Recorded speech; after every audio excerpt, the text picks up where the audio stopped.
কলিকাতা এয়ারপোর্টের মসজিদে নামাজ বন্ধ, যাও না কোন মায়ের বেটা আছো খোলো। সেদিন যেমন চুচুড়াতে মসজিদে তালা মেলা দিয়েছিল বিগত সরকার, মাদ্রাসা বন্ধ করে দিয়েছিল বিগত সরকার, অনেক আন্দোলন হয়েছে, অনেক কিছু হয়েছে, কেউ খুলতে পারেনি। ওয়াম্মা বিনিআমাতি রাব্বিকা ফাহাদ্দিস, আল্লাহ শুকরিয়া আদায় করে বলছি, আন্দোলন করতে গেছি একদিন তালা খুলে নামাজ আসর ও মাগরিবের পরে তারপরে ঘরে এসেছিলাম। এই বাপের বেটা ইনশাআল্লাহ বলে যাচ্ছি। কিন্তু সেদিন আমি বলেছিলাম, আজ থেকে 6 বছর 7.5 বছর আগের কথা, কি আর একটু বেশি 8 বছর আগে, সেই দিন থেকে আমি বলেছিলাম যে দেখো, রাজনীতি করা আব্বাস সিদ্দিকীর কোনো শখ নেই, পেশা নেই, আর কিছু অভাবও আমার নেই, কিন্তু মসজিদকে তালা মারছে কে? সরকার। মসজিদে নামাজ বন্ধ করছে কে? সরকার। তো সরকার তো আর আমার ফতোয়া বুঝবে না, সরকারকে তো আর যদি বলি তোর মাথায় ফুদে মাথা ফেটিয়ে ফেলবো ওটাও তো বুঝবে না।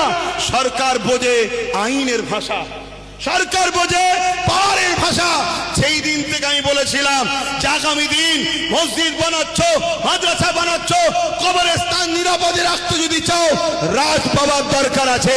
কিন্তু আমার কথা তো গুরুত্ব দিলে না। আজকে 91% মুসলমান ভোট দিলে, যে বলেছিল কোরআন মিটে যাবে তাকে ভোট দিলে, সে 86টা পেল, 86টা 86 হাল হয়ে গেল। তা না হয় আজকে যদি 8টা 10টাও আমার দিকে থাকতো, তাহলে কলকাতার মসজিদ নিয়ে লড়াই হতো না? হতো না?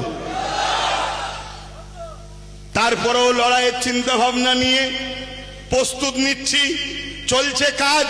কিন্তু দুঃখ লাগছে কি, মসজিদের সভাপতি বলছে আন্দোলন করতে হবে না, রাস্তায় নামতে হবে না। তাহলে বলুন গাদ্দার কোথায়? বলুন। আর এই কথা যখনই বলবো গাদ্দারের চালারা তখন আমার পিছনে মিডিয়াতে শুরু হয়ে যাবে। কথা বুঝে আসছে না? নাই লাও। ওই জন্যই বলছি বাপ, মুসলমানকে চিনতে বড় মুশকিল হচ্ছে। তাই প্রত্যেক জায়গায় বলছি, তুমি যদি আমার হও আমি তোমার জন্য হব। তা তুমি কি আমার? যদি আমার হও তার দলিল কি আছে, তার প্রমাণ কি আছে? হ্যাঁ, আজকে এয়ারপোর্ট মসজিদের জায়গায় হয়েছে, মসজিদের এয়ারপোর্টের জায়গায় মসজিদ হয়নি, মসজিদের জায়গায় এয়ারপোর্ট হয়েছে। ঠিক আছে, রানওয়ে বাড়ানো দরকার, হ্যান দরকার, তান দরকার, অবশ্যই দেশের উন্নতির পক্ষে আমরা। ঠিকই তো নাকি? দেশের কোনো ক্ষতি হবে এটা নয়। কিন্তু দুনিয়ায় তো আরো জায়গা আছে, শুধু মুসলমানদের মসজিদটাই নজর পড়ছে কেন?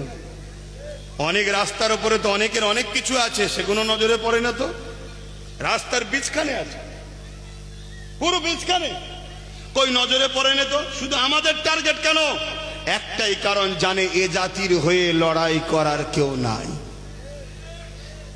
এ জাতির যারা নেতৃত্ব দিচ্ছে তাদের বেশিরভাগটাই তো জালিমরা জানে আমাদেরই। তাই তো আজকে যা খুশি করছে। এখনো সময় আছে, সংগঠিত হও, ঐক্যবদ্ধ হও, একতা হও। কারোর উপরে জুলুম করার জন্য নয়, কারো বিরোধী করার জন্য নয়। একতা হব অন্যায়ের বিরুদ্ধে লড়াইয়ের জন্য, সত্যেরকে বাঁচাবার জন্য, ন্যায়ের পক্ষে থাকার জন্য, মিথ্যাকে মিটাবার জন্য। ঐক্য হও। আমাদের লড়াই কোনো ধর্মের বিরুদ্ধে নয়, আমাদের লড়াই হলো সন্ত্রাসের বিরুদ্ধে। আমাদের লড়াই কোনো জাতির বিরুদ্ধে নয়, আমাদের লড়াই হলো ফ্যাসিস্ট, অত্যাচারী, জালিম, স্বৈরাচারী, এজিদের মতো শাসকদের বিরুদ্ধে আমাদের লড়াই। যে লড়াই ইমাম হোসেন পাক করে দেখিয়েছে, ও লড়াই আগামী দিন আবার হবে, বিশাল লড়াই হবে। ওই লড়াইয়ে তোমরা লড়তে রাজি আছো? রাজি আছো? যদি রাজি থাকো, ঐক্যবদ্ধ হও, একতা হও। দেখো কার পিছনে দাঁড়াতে হবে সেটা ভাবো। কেন নতুন করে তোমাদেরকে আবার বিভিন্ন দিকে, ওই বললাম না কড়াই ছিলাম চুলোই পড়ে গেছি, চুলো থেকে উঠা যাবে না? যাবে না? জোরে বলুন। হ্যাঁ, ইনশাল্লাহ আল্লাহ উঠাবে। বলুন কে উঠাবে? হ্যাঁ, ঈমান আছে তো নাকি? কোনো চিন্তা করবেন না, ভয় আল্লাহ ছাড়া কাউকে খাবেন না। শুনছেন তো নাকি? আমরা ডোনাল্ড ট্রাম্পকে ভয় করি না, আর ডোনাল্ড ট্রাম্পের খাস চালা মোদিকেও ভয় করি না। মোদি হচ্ছে ডোনাল্ড ট্রাম্পের খাস চালা, শুনছেন তো নাকি? ডোনাল্ড ট্রাম্প এনারা আব্বাজান আব্বাজান করে, শুনছেন তো? ভয় করি না। আর আমার বাংলার যিনি বসেছেন শুভেন্দু অধিকারী, তাকেও ভয়, জোরে বলুন। ভালোভাবে ন্যায়ের পক্ষে মানবতার সাথে থাকবে। রাজ্যের সিএম হয়েছে, তার জায়গায় সে, আমার জায়গায় আমি, সম্মানের জায়গায় সম্মান থাকবে। কিন্তু তুমি যদি মনে করো পাওয়ারের আসনে বসে যা খুশি করে নেব, অত সহজ নয়। খোদার মা দুনিয়ার বাদ, কথা বুঝে আসছে তো ভাইরা আমার? তাই আপনাদেরকে বলবো, আল্লাহ ছাড়া কাউকে ভয়, আল্লাহ ছাড়া কাউকে ভয়। জবান খুলে খুলে বলুন, আল্লাহ ছাড়া কাউকে, আল্লাহ ছাড়া অন্য কাউকে ভয়।